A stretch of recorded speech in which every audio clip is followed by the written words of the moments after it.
AEW. That's right. So finally got to watch the episode, and I was like mixed feelings about episode and everything in general. Go ahead. I was like Hangman Page, Kris and Cage versus Jay White and Juice Robinson. I was like the fun match. I was like nothing really going on here except for progressing storylines of basically Jay White and Hangman. I was like but I do like the fact that they know each other like really well, that they can sort of sense each other's moves and stuff like that. But good match nonetheless. Hook came and basically took Nick Wayne up out of the paint, and nobody seemed to care. It'd be one thing if it was like some type of he's like snuck him and like got him out of there, but nope. But I want to go to, I was like, we'll go with the things I really like the Adam Cole and Takeshita match. I thought it was really hard hitting of like especially the size difference of like Takeshita and Adam Cole, and Takeshita was just basically whooping his ass. But I like that how Adam Cole has been doing this whole thing the last couple of weeks, is basically just finding ways to win, knocking off the rust and whatnot. And I was like, but I did not really want Adam Cole to win. I thought they actually might try to do the triple threat, to be honest, just so that it could be like something where it's like Adam Cole and Roddy sort of just like trying to figure out who gets to really beat MJF kind of beef. But I was like, but I didn't really want him to beat the Catch at the same time. So I was like, I did like the fact that the Catch won, but also he hit him with the ring and it actually knocked him out cold. I was like, cool, fine. I was like, it works with his character, and all that other stuff. So I was like, it's in the wheelhouse, and he also beat Adam Cole. But prior to that, the Roderick Strong Archer, I was like false count anywhere kind of match. I was like, it really didn't hit for me. I was like, I know most of these is really just some form of like hardcore match and stuff like that. They need to, I was like, not just them, but in general, stipulation with like hardcore match, fall count anywhere match. All these other matches need to have like really specific rules, I think, to make themselves differentiate from each other. Because I was like, a lot of them, I was like, I get it that you basically get one, the other ones are to the ring in order to pin them, but it's still pretty much about the same thing. But it didn't really hit for me. I was like, I know they were back to back pretty much in all these segments, but it's like, and I was like, no, it just didn't hit. I was like, and it just seemed like it was over, pretty quickly as well too. I did like the Will Fletcher, Jesus Christ, talking about combining them. That's a clone. There was one, Will Osprey and Kyle Fletcher segment. I was like, Will got like such a strong accent, but I was like, and some of his, this is where I think like an accent does help on some of the things, just because of like some of the stuff he said, I'm kind of like, or whatever, like the thing with his like son or whatever, just because I'm like, I don't care about that trope a lot. But him coming snapping back at him and being like, oh, which one are you trying to beat? Are you not like me, or are you a clone? Figure out which one that you trying to be. As Will Fletcher just trying to come up and being like, you backstab, so I thought I could backstab, but I'm not trying to be you. It's like, make up your mind, man. You over here, cut your hair, and now all of a sudden you having a crisis. But I was like, but it seemed like they're gonna be fun. I've never really paid attention to Fletcher being so much bigger than Osprey. I guess when they're on the same team, they sort of got like similar clothes. They maybe just blend in.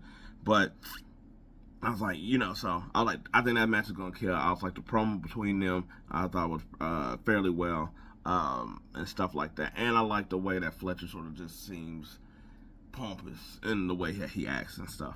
I was like, so then I was like, another thing that I was like, we got DMD, Britt Baker for the Penelope Ford, and I really liked at the end that I was like, Penelope Ford putting in her submission move, like, was getting Britt, but she was able to get enough of her hand and her mouth to pull her ass basically over and then flip that into her, dang it, I forgot what it's called, but I was like, with the mandible claw in her mouth.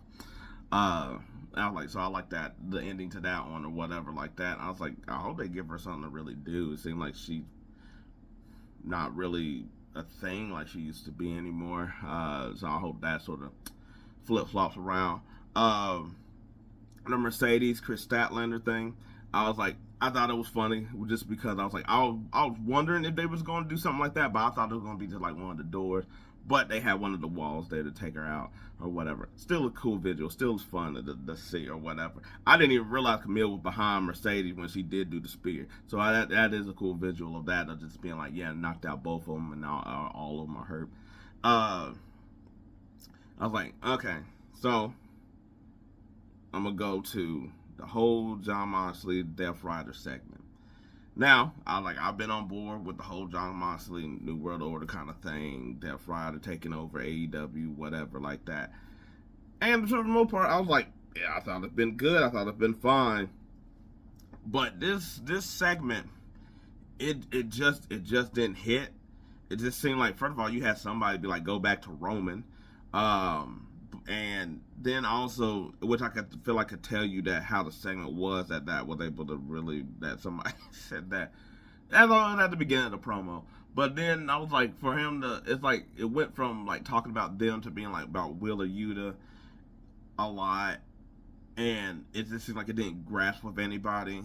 I was like, it didn't seem like, I was like, this ain't one where it's like, there's, like, for instance, the Will Osprey and Kyle Fletcher, I was like, when it seems like it's dead or there's silence, I was like, that one seemed more like, especially because they got an accent, that is kind of like, we're going to hear what you got to say. We're going to just let them talk.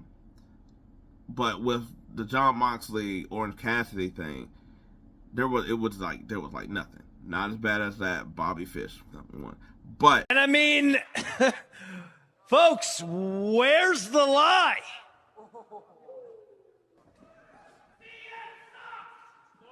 Still nothing in a way that kind of just seemed like, okay. And I'm just like, there shouldn't, because the thing is that Orange Cassidy and Moxley had beats in what they were saying to where you seen like, it wasn't just like in a sentence kind of quiet. There was that, but it was also like, almost like you was pacing your talking to get ready for if the crowd said something or said something in between. And I'm like, it's not going. Because I like the Will Osprey stuff, you can hear people rumbling to ready to like say something or talking mixed amongst themselves with what he's saying. I was like, this one, it just fell flat. I was like, it sort of just, I was like, I'm not going to say it's where it's going. I'm just going to say right now, until pretty much Full Gear, this is probably how it's going to be. And I think it's just going to be a little bit on the dull side. I was like, I would just like it if they would just, I would like if they didn't really talk, if they just busted everybody's ass. And I know they can't bust everybody's ass because other people in the program, that probably make this a lot more exciting. But I would just like it if they just was just like, they just didn't talk. They just kept taking people out and taking people out. Maybe saying something while they're taking people out or whatever like that. But I was like, the motivation here is just kind of like, if I get the championship. And then Darby jumps down and stuff like that, and that starts a brawl or whatever. I was like, they forgot Wheeler Yuta, but then they didn't, which I would have liked if they did forget Wheeler Yuta. I feel like that would have been a good beat of them like forgetting him, but he still stays loyal until that day, like he cracks or whatever. I was like, that's something I would have liked with that one as well too. I just feel like it was just a dead, and they could have just did something a little bit more entertaining and better. But hey, they only got one more week, so I just feel like that's what it's going to be, and then maybe they'll start back over again once Orange Cassidy gets beat. Then we got, we got Lio Rush versus Swerve, and it was a hell of a match. It was really fun. I was like, it's been a while since I've really seen Lio Rush, and I was like, he looks smooth. I was like, yeah, he's not as fast as when he was in NXT, but I was like, it's been a minute since I've seen him too. That I'm like, oh, okay, no, he's still there, he still got it. But him and Swerve's chemistry is really good as well too. And of course, we knew that Swerve was going to finish this match. But I do like the fact that it's one of them things that almost seems like Lio Rush is trying to prove himself to the Hurt Syndicate at the same time. I talked about Ricochet needs Hurt Syndicate, but I was like, cause I do think they're going to eventually add another member. I would like if they added several members that just be like bigger than just like 4, like make themselves an actual business. Yeah, but no, entertaining match. I was like, of course, Swerve got the match. I was like, then he called out the Hurt Syndicate, which basically he just got jumped by Shelton Benjamin from behind. Which, I mean, at that point, I feel like, unless he was like being like overly cocky, where he was going up to Bobby Lashley MVP, I feel like that shouldn't happen to somebody of Swerve the way that he is, and he knows these type of tactics. That I feel like he shouldn't fall prey to that unless he's the one being the aggressor in all this, not necessarily the prey here. But yeah, and I was like, also too, I was like, look, I think everybody just sort of just waiting it out until they get into Full Gear. Cause I was like, oh, I need more Hurt Syndicate, need them to do more. But I also understand that they're really just buying their time until the pay-per-view. And so just like the Death Riders, it's sort of the same thing. Where it's going to be kind of rinse and repeat until then, and we'll see how that goes with that.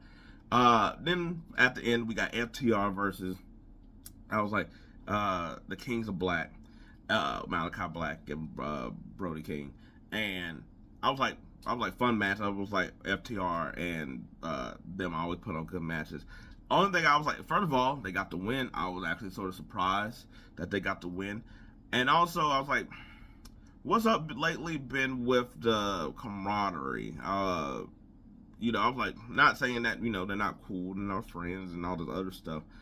But I was like, it playing out, it's like, especially consecutive time, the House of Black are doing this, where they're just shaking everybody's hand. And I was like, that's weird for that to be like their MO and whatnot. And I know it was a while back that they had their thing with FTR or whatever like that, which I was like, not saying that has necessarily anything here, but it is odd of the handshaking here. But I was like, but basically, I'm glad they won, because I did want them to get into the tournament to face Private Party, just because I was like, I like them, and I was like, I like when they get to do stuff or whatever. FTR are going to get chances, it doesn't matter. But I was like, I like when Black, and I was like, and Brody King too, to be on my TV and stuff like that. But anyway, that's the good and the bad of AEW. Like I said, it was all right show.